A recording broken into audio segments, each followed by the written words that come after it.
My family used me as an ATM for months to support my lazy brother, but when I discovered they planned to scam me out of $15,000 on a fake trip, I gave them fake tickets and went to the Bahamas alone while they got stranded at the airport. I'm 25 years old. I work in tech, making pretty good money for my age, and what I'm about to tell you is probably the most satisfying thing I've ever done. Even though I know a lot of people are going to think I'm a terrible son. But honestly, after everything they put me through, I think they completely deserved it. This started about a year and a half ago when my parents convinced me to move back home after living on my own for 3 years, and it ended with me enjoying piña coladas in the Bahamas while they were stranded at the airport with fake tickets. Yeah, it sounds horrible when I put it that way, but let me explain everything from the beginning because there's a lot of context you need to understand. I grew up in a house where always, and when I say always, I mean literally, since I can remember, my older brother Kevin was the favorite. Kevin is 27 now, 2 years older than me, and he's basically never worked a full day in his life. When we were kids, I thought it was normal, that parents loved one child more than another, but as I got older, I realized how sick the whole thing was. Kevin could do whatever he wanted, skip school, fail classes, come home drunk, and my parents always had an excuse for him. Me, on the other hand, I had to get good grades, help around the house, work part-time since I was 16, all of that.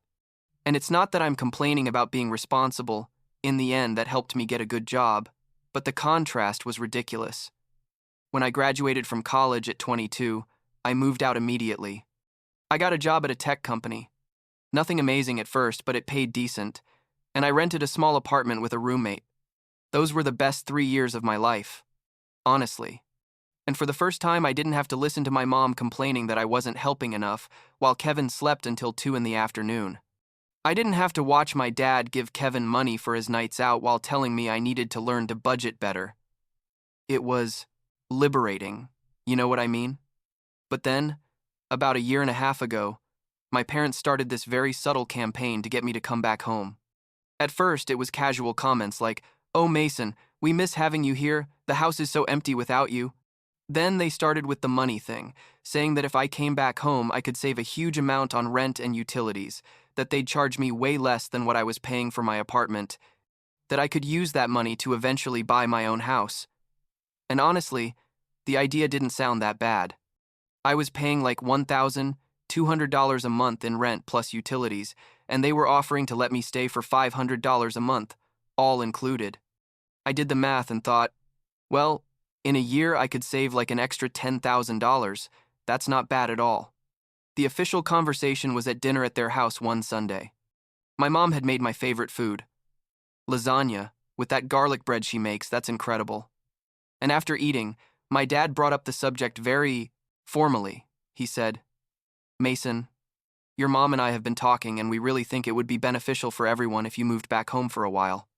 They explained the savings thing, said it would be nice to have the family together again, and added something about how I could help with some things around the house since they were getting older. They were like 52 and 54 respectively. I mean, it's not like they were elderly, but whatever. My mom even got a little emotional saying she missed me so much and that the house wasn't the same without me. Kevin was there too, on his phone as always, not even paying attention to the conversation, but when my dad mentioned something about everyone contributing as a family, Kevin looked up and nodded as if he'd ever contributed to anything. I accepted. That's the part that bothers me most when I think about it now, that I completely fell for their trap.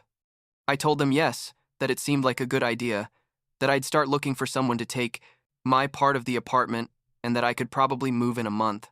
My mom hugged me super tight and told me I'd made the right decision, that I was going to love being back home. I should have known right then, when I saw the little smirk my parents had, but I was thinking about the money I was going to save and didn't pay attention to the warning signs. I moved back into my childhood bedroom a month later. It was weird, honestly, going back to that room with the same furniture, though obviously I'd removed all the posters and stuff from when I was a teenager. The first week was pretty normal, like quiet. I paid my first $500 in rent, which my parents insisted had to be in cash, and another $200 for groceries that supposedly we were all going to share. I worked from home 2 days a week, and the other 3 I went to the office, so I wasn't there all the time, and when I was, I tried to stay in my room so I wouldn't bother anyone. But after like 2 weeks, I started noticing weird things. First, Kevin suddenly had a new PlayStation 5 inches his room. I asked him where he got it, and he told me my parents had bought it for him as an early birthday gift. His birthday was in 7 months, but okay. Then he showed up with new shoes, like some Jordans that cost at least $250. After that, it was a new monitor for his computer, one of those curved gaming ones that are super expensive. And every time I asked, the answer was always the same. Oh, your parents bought it for me. Or mom gave it to me. Or dad said I needed it. Meanwhile, I kept paying my $500 in rent plus extra money they kept asking me for various things. Like 3 weeks in, my mom told me they needed an extra $100 for internet because they'd upgraded to faster service. 2 weeks later, they asked me for another $150 for cable because they'd added premium channels. Then it was another $100 for I don't know what yard thing. And every time I paid, I saw Kevin get something new. I'm not an idiot, you know. Eventually, I connected the dots and realized that my money was directly financing my brother's lifestyle, while he did absolutely nothing. I tried to talk to my parents about this after about a month and a half of being there. One night after dinner, I told them, "Hey, I've noticed Kevin has a lot of new stuff lately, and I was wondering where the money for that is coming from." My mom immediately got defensive, saying that wasn't my problem, that they managed their money however they wanted. My dad added something about how Kevin was going through a tough time, that he was looking for work but the market was complicated, that he needed these things to keep his spirits up. I said, "But I'm paying quite a bit of money each month and I feel like it's not going to what you told me." My mom then said something I'll never forget. She said, "You make good money, Mason? Your brother has nothing. Can't you be a little more generous with your family?" That's when I really got angry. I told them I hadn't agreed to move back to support Kevin, that if they wanted to help him, that was their decision, but not with my money. My dad told me I was being selfish, that family supports each other, that when I was younger they'd spent a lot of money on me, and now it was my turn to give back. It was a horrible argument that ended with me going to my room, furious, and them yelling at me that I was ungrateful. Things went from bad to worse after that. Not only did they keep asking for extra money for anything, but Kevin started being a complete mess. He'd leave his dirty dishes in the sink for days, never cleaned anything, used my shampoo and my bathroom stuff without asking permission, made noise until 3 in the morning playing video games with his friends. When I complained to my parents, they told me I was exaggerating, that Kevin was like that I was the one who had changed since I came back, as if I was the problem for not wanting to live in a pigsty. The breaking point was about 2 months into being there. I came home from work on a Friday, and Kevin had thrown a party the night before. The living room was destroyed. There were beer cans everywhere, stains on the couch, broken glass in the kitchen. I asked him what happened, and he told me he'd invited some friends over, that it got a little out of control, but that he was going to clean it up. 3 days went by, and he hadn't cleaned anything. When I finally started picking up, because I couldn't stand the mess anymore, Kevin came in and told me to stop being so dramatic, that I'd really become very boring. I exploded. I yelled at him that I was sick of his crap, that he was useless and did nothing but live off our parents and now off my money too, that he was 27 years old and it was pathetic that he didn't have a job or plans to do anything with his life. He yelled back at me saying I'd always been the perfect son who thought I was better than everyone, that I thought I was so great for having an office job. My parents arrived in the middle of the fight, and instead of taking my side, my mom told me to calm down, that I couldn't talk to my brother like that I was being too hard on him. That was the moment I decided enough was enough. I told them that same night I was going to move out, that this clearly wasn't working. My mom immediately started crying, saying I couldn't leave like this, that we'd made a commitment, that they were counting on my help. My dad was more direct and told me that if I left now, I'd be leaving them in a very difficult financial situation, that they'd made certain plans based on my monthly contribution. I mean, basically admitting that the whole thing had been a plan to get money out of me. I told them it wasn't my problem, that I'd never agreed to support Kevin, and I started packing my stuff that same night. They got intense, trying to stop me. My mom crying, saying I was killing her with this. How could I be so cruel to my family? My dad threatening that if I left like this, I wouldn't be welcome back. that I was burning bridges, Kevin from his room yelling that I was a selfish asshole. But I was already decided. I called my friend Liam, who I'd met at work, and asked him if I could stay with him for a few days while I found something. Liam is amazing, honestly. He told me no problem, to come to his apartment immediately. I finished packing at 2 in the morning and left while everyone was sleeping because I didn't want another dramatic scene. The next few months were a lot of rebuilding my life. I stayed with Liam for about a month, paying him, obviously, and in that time I found a small but decent apartment near my office. It wasn't as nice as the one I had before, but it was mine, and that was what mattered. I blocked my parents and Kevin on my phone for a while because they wouldn't stop calling, first begging me to come back, then angry, saying I owed them money, then trying to make me feel guilty. I didn't fall for any of their tactics. After about 5 months of total silence, my mom somehow got my new number from work. I never found out how, and called me. She started very different this time, like all nice and calm, saying she understood I'd been upset, that things had gotten out of control, that she and my dad had had a lot of time to reflect. She told me they missed me, that the family wasn't the same without me, that Kevin missed me too, even though he wouldn't admit it. I was super skeptical, but I let her talk. And then she got to the real point of the call. She proposed a family vacation. She said that she and my dad had been thinking that we all needed quality time together, away from home, to reconnect and start fresh. She suggested a week in the Bahamas, at an all-inclusive resort, just the 4 of us. She said it would be an opportunity to leave the past behind and build a better relationship. It sounded nice, honestly, and part of me, that stupid part that still wanted to believe my family could change, considered that maybe it would be good. But I told her I'd think about it, that I couldn't promise her anything yet. A few days later, my dad called me to continue the conversation. He talked to me about how expensive the resort my mom had found was, but that it was worth it for this special occasion.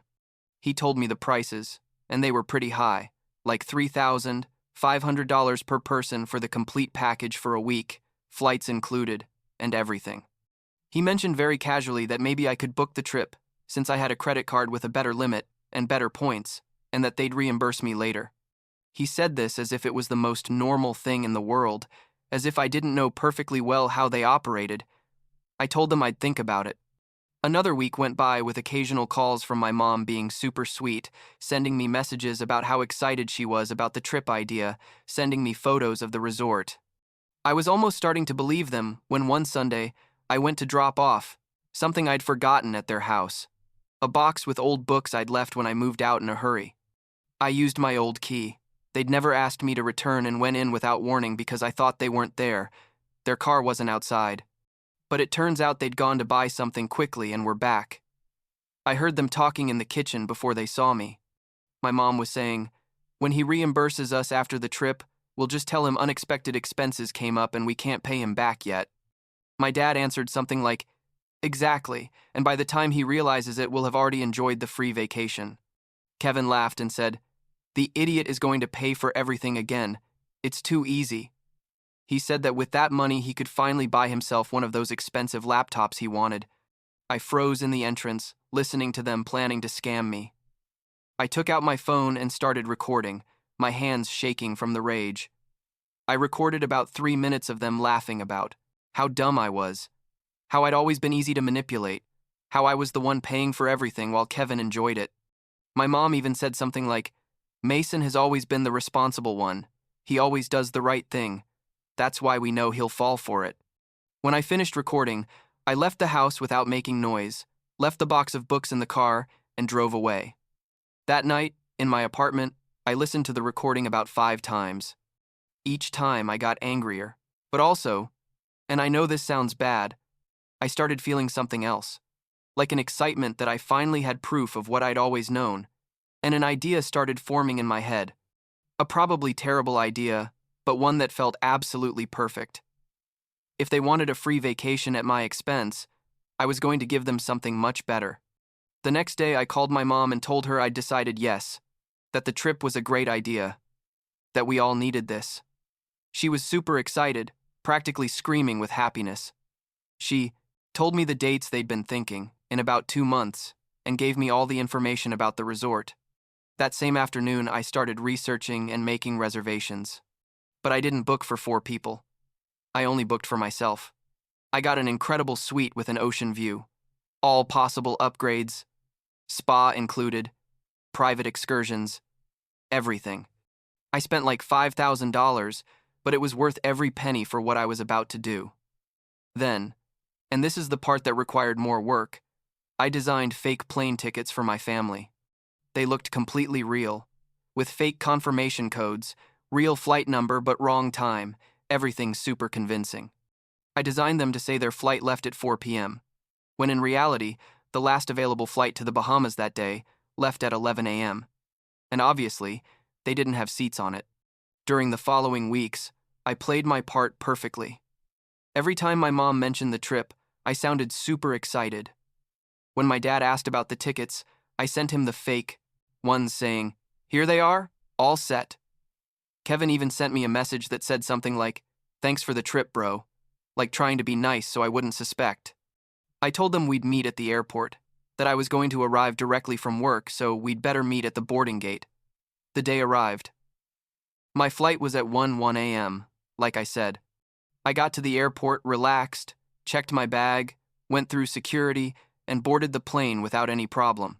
While we were taking off, I sent them all a message saying, "Hey family, I'm already on the plane, see you in the Bahamas." My mom replied with smiley face emojis saying they were finishing packing.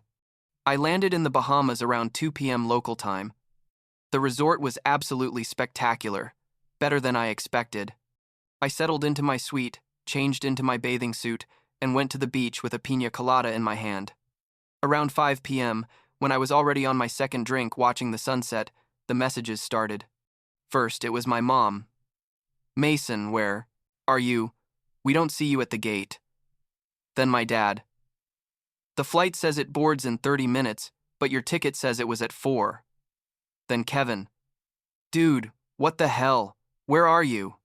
I waited about an hour, enjoying my drink and letting them marinate in their confusion before answering. I sent them a selfie of me on the beach with the ocean behind me and wrote, "I'm in paradise, family. How are you guys doing?" The calls started immediately. I didn't answer any of them. The messages became more and more frantic. Turns out when they finally went to the airline counter to report that their tickets weren't working, they were told that those confirmation numbers didn't exist in the system. My mom sent me like 15 messages in a row saying there was a terrible error, that I needed to fix it immediately, that they were trapped at the airport. My dad called me like 20 times. Kevin sent me a message saying this wasn't funny, to stop playing around. Finally, after about 2 hours of letting them suffer, I sent them a voice message. I told them, "Family, I'm sorry to inform you that there's been a small change of plans.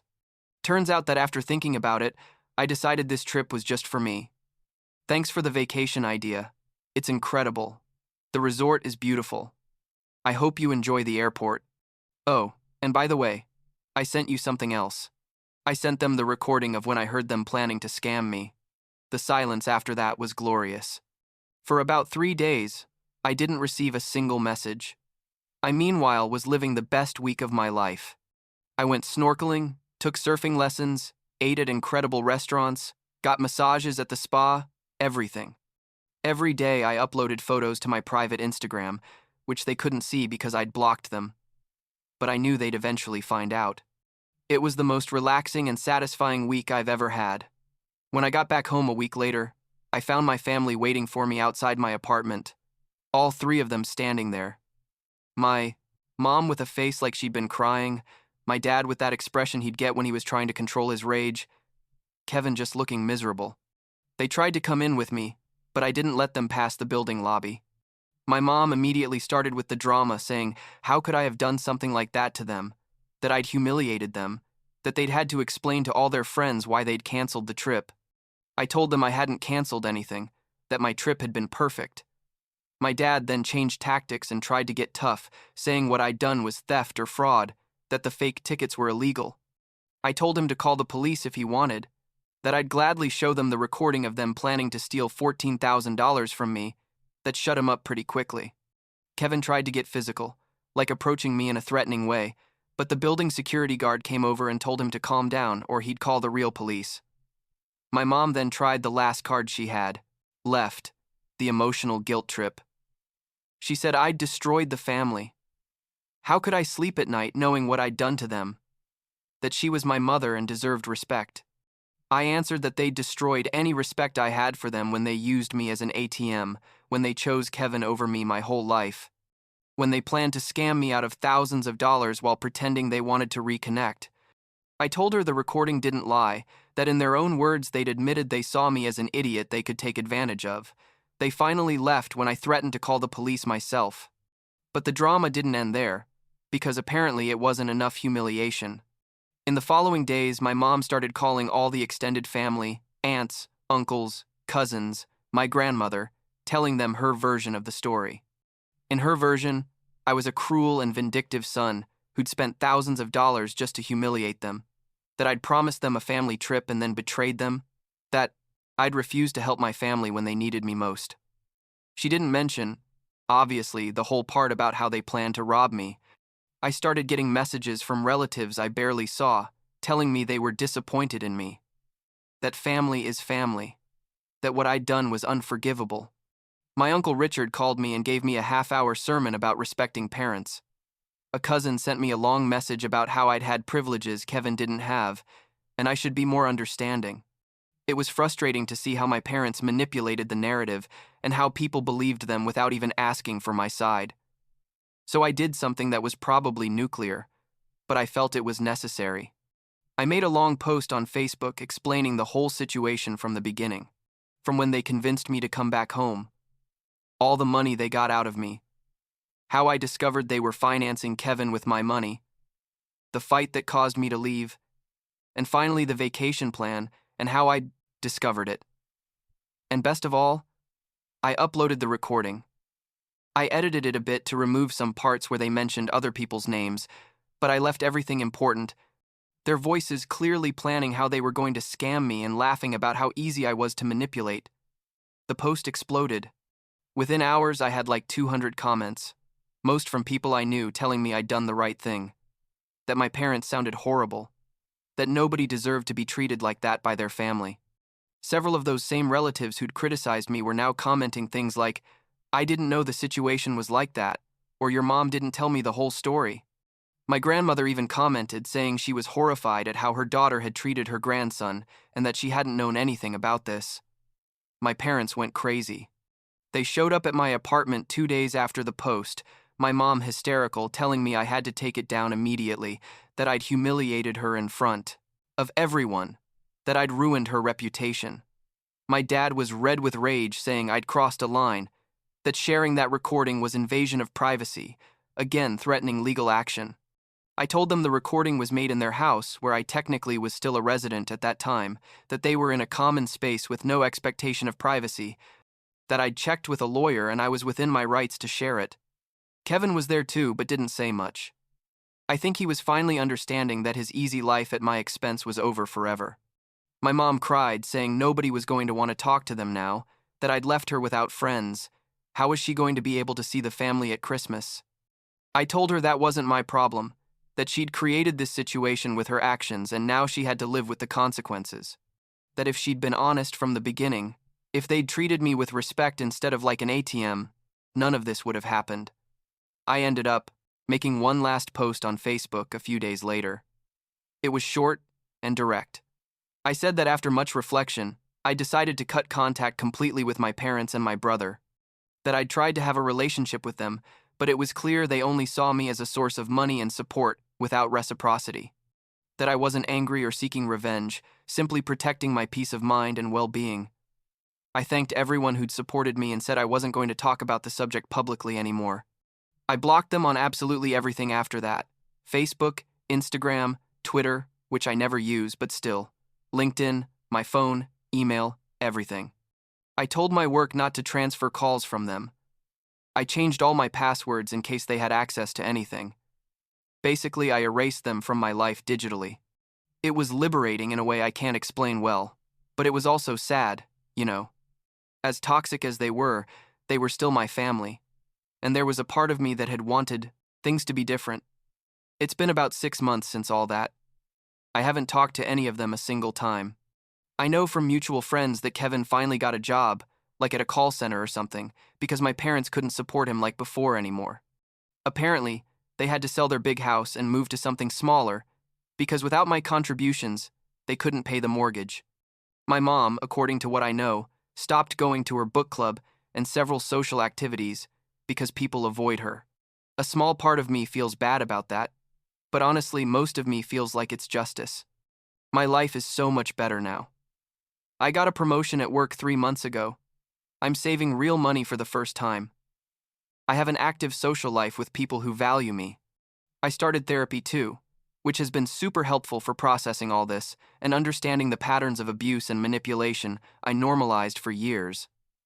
My therapist says that what I did, although extreme, was a way of reclaiming my power in a situation where they'd taken all control from me. I don't know if I'll ever talk to my family again. Part of me thinks that maybe when they're old and really need me, I could consider it, but another part thinks I don't owe them anything. I had a family that chose to exploit me, and now I have to build my own family with people who choose me back. For now, I'm okay with that second option. And the Bahamas, in case you're wondering, were absolutely perfect. Every piña colada, every sunset, every moment of peace on that beach was completely worth the drama that came after. Sometimes when I'm stressed, I look at the photos from that trip and I remind myself that I took control of my life, that I set boundaries, that I stopped being the one who always gives in to keep the peace. And that, more than any revenge, is what really matters.